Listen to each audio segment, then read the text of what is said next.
കോൺഗ്രസ് പാർട്ടിക്ക് എന്താണ് സംഭവിക്കുന്നത്? വളരുംതോറും തളരുന്നു എന്ന അവസ്ഥ.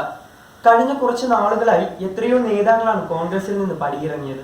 ഇക്കഴിഞ്ഞ നിയമസഭാ തിരഞ്ഞെടുപ്പിൽ വലിയ തിരിച്ചടിയാണ് കോൺഗ്രസിനുണ്ടായത്. പരാജയങ്ങളിൽ നിന്നൊന്നും ഈ പാർട്ടി പാഠം പഠിക്കില്ല എന്ന വാശിയിലാണെന്ന് തോന്നുന്നു. മണിപ്പൂരിൽ നിന്ന് രാഹുൽ ഗാന്ധി ഭാരത് ജോഡോ ന്യായ് യാത്ര ആരംഭിച്ച ദിവസം മഹാരാഷ്ട്രയിൽ നിന്നും ആ വാർത്തയെത്തി. രാഹുൽ ഗാന്ധിയുടെ വിശ്വസ്തനും മുൻ കേന്ദ്രമന്ത്രിയുമായ മിലിന്ദ് ദേവ്ര 55 വർഷത്തെ തന്റെ കോൺഗ്രസ് ബന്ധം അവസാനിപ്പിച്ചു എന്നു മാത്രമല്ല, ശിവസേന ഏക്നാഥ് ഷിൻഡെ പക്ഷത്തിനൊപ്പം ചേരുകയും ചെയ്തു. മിലിന്ദ് ദേവ്രയും മഹാരാഷ്ട്രയിലെ കോൺഗ്രസ് നേതാക്കളും തമ്മിലുള്ള പാളയത്തിൽ പടയാണ് രാജിയിൽ കലാശിച്ചത്. ദക്ഷിണ മുംബൈയിൽ വലിയ സ്വാധീനമുള്ള നേതാവാണ് മിലിന്ദ് ദേവ്ര. മുംബൈ കോർപ്പറേഷൻ മേഖലയിലെ MLA-മാർ, മതസാമുദായ നേതാക്കൾ എന്നിവരുമായി അടുത്ത ബന്ധമുള്ളയാൾ. അതിനാൽ മിലിന്ദിന്റെ പടിയിറക്കം മുംബൈയിൽ, പ്രത്യേകിച്ച് ദക്ഷിണ മുംബൈയിൽ കോൺഗ്രസിന് വലിയ തിരിച്ചടിയാകും.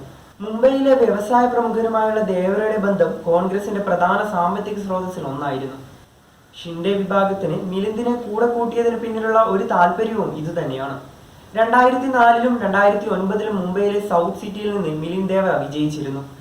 2014-ലും 2019-ലും നടന്ന തിരഞ്ഞെടുപ്പുകളിൽ ശിവസേനയുടെ അരവിന്ദ് സാവന്തിനോട് അദ്ദേഹം പരാജയപ്പെട്ടു. മണ്ഡലം തിരിച്ചുപിടിക്കുന്നതിൽ ശ്രദ്ധ കേന്ദ്രീകരിക്കാനായി 5 വർഷം മുമ്പ് മുംബൈ കോൺഗ്രസ് അധ്യക്ഷ സ്ഥാനം പോലും അദ്ദേഹം രാജിവെച്ചിരുന്നു. പ്രതിപക്ഷ സഖ്യത്തിന്റെ ഭാഗമായ ഉദ്ധവ് താക്കറെ വിഭാഗം മുംബൈ സൗത്ത് സീറ്റിൽ അവകാശവാദം ഉന്നയിക്കുന്നതിൽ ദേവ്ര അതൃപ്തി പ്രകടിപ്പിച്ചിരുന്നു. കഴിഞ്ഞ 2 തിരഞ്ഞെടുപ്പുകളിൽ പരാജയപ്പെട്ടെങ്കിലും സീറ്റ് കോൺഗ്രസിന്റെ കയ്യിൽ നിന്ന് പോകരുതെന്നായിരുന്നു അദ്ദേഹത്തിന്റെ ആഗ്രഹം. തുടർന്നുണ്ടായ സംഭവ വികാസങ്ങളാണ് മിലിന്ദിന്റെ കൂറുമാറ്റത്തിന് പിന്നിൽ. പല നേതാക്കൾക്കും രാഷ്ട്രീയം ഒരു കോർപ്പറേറ്റ് ജോലി പോലെയാണ്. MLA-യും MP-യും മന്ത്രിമാരുമൊക്കെ ആകാൻ വേണ്ടി മാത്രമാണ് അവരുടെ രാഷ്ട്രീയ പ്രവർത്തനം. രാഷ്ട്രീയ പാർട്ടികൾ അവരെ സംബന്ധിച്ചിടത്തോളം ഒരു കോർപ്പറേറ്റ് കമ്പനിയാണ്. ഒരു കമ്പനിയിൽ നിന്ന് മറ്റൊരു കമ്പനിയിലേക്ക് പോകുന്നത് പോലെയാണ് പാർട്ടി മാറുന്നതും. അനിൽ ആന്റണി ഉൾപ്പെടെയുള്ള ഏതാണ്ട് എല്ലാ യുവ നേതാക്കളുടെയും അവസ്ഥ ഇതുതന്നെയാണ്.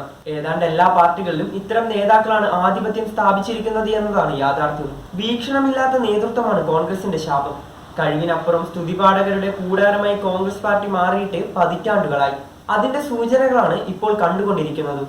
ഇത്തരത്തിൽ എത്രയോ നേതാക്കളാണ് പിന്നീട് കോൺഗ്രസിന് ശാപമായി മാറിയത്. ഇവരിൽ പലർക്കും കൃത്യമായ രാഷ്ട്രീയ സാമൂഹിക ബോധ്യമില്ല.